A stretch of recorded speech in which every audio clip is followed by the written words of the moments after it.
My name is George Horsecapsule Jr. My Indian name is Mestiwaki, which means Crow Woman.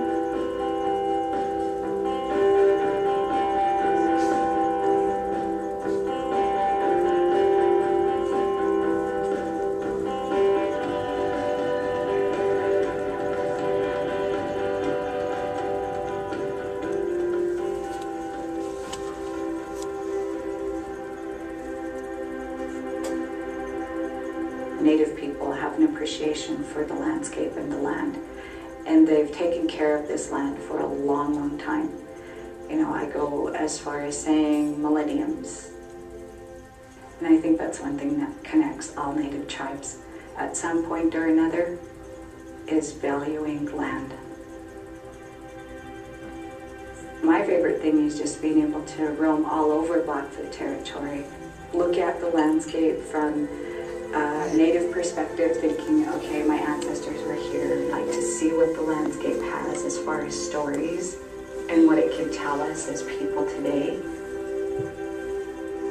I don't know there are very many places like this that exist on Earth anymore. This land might be on a map in southeastern Montana today, but there's so much more involved in how that came to be.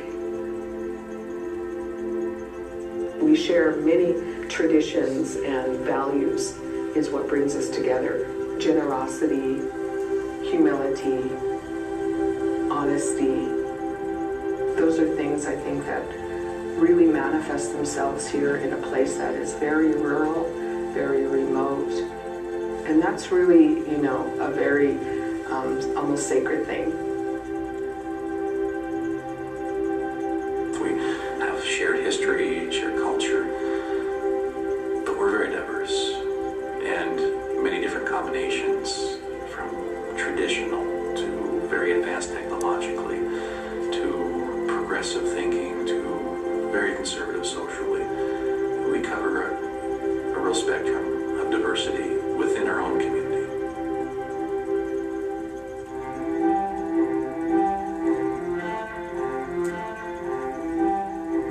What I always hope to see is that my people have the ability to understand the elements of nature, what role they play in my survival, my people's survival, particularly the up-and-coming generations, the young people.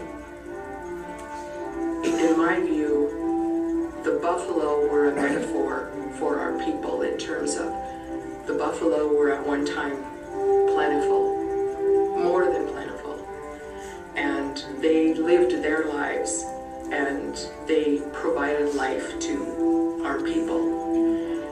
The buffalo were nearly annihilated.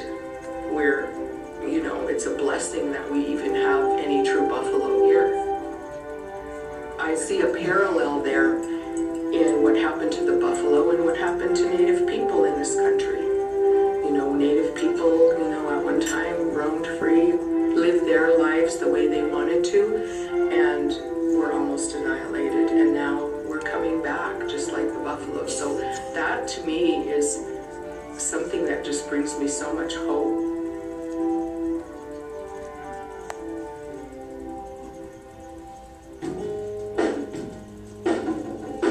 You're smelling what the prairie used to smell like and what the prairie should smell like. Close your eyes. Find a little time to sit back in the sun. Open up your mind. It's cool. If you're really lucky, sometimes I'll give you a glimpse, like I show you a slideshow of how things were. Even them just being out there, to know, you know, that connection for us to that animal is there. And if we want to see it, we want to go out there and look at it, pray to it, talk to it, sing to it, it's there for us to do that. And that's part of that healing process for us. This is part of who we are, and we don't want to lose it.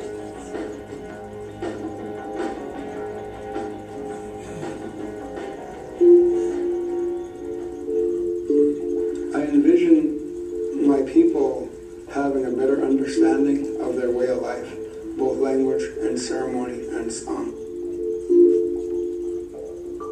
We were always taught by our elders to be proud of who you are and what you are, because we are what we are until we die.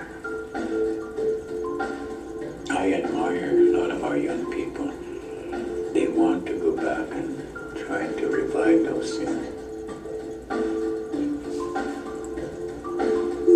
Today, when we put up our lodges, it's an opportunity for families to share with their children and grandchildren those traditional stories, that they know who they are as people. It is our way of celebrating the past into the new.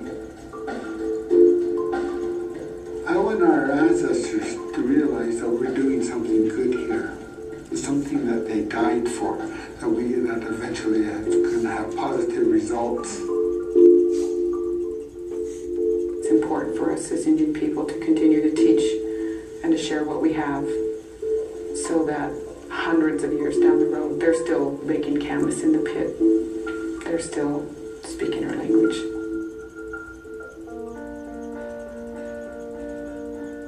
To really understand us, you're not going to find us in a history book. You're not going to find us in a museum. You might find the remnants of us, but you ain't going to find us. It would be good if people had the time, if they really wanted to know us, laugh and cry with us, participate in our ceremonies, share your ceremonies with us. It brings me pride to know that I'm able to help people to understand and to learn that we're not forgotten. It's good that we have two different kinds of life.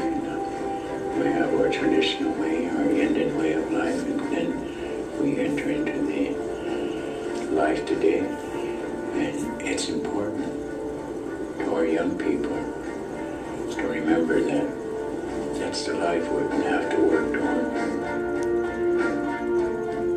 That would be my goal, that would be my dream, that our children will take their place in our society in a good way. If the foundation is solid, that foundation engulfs our language, our spirituality, and they can build on that. Our life is good.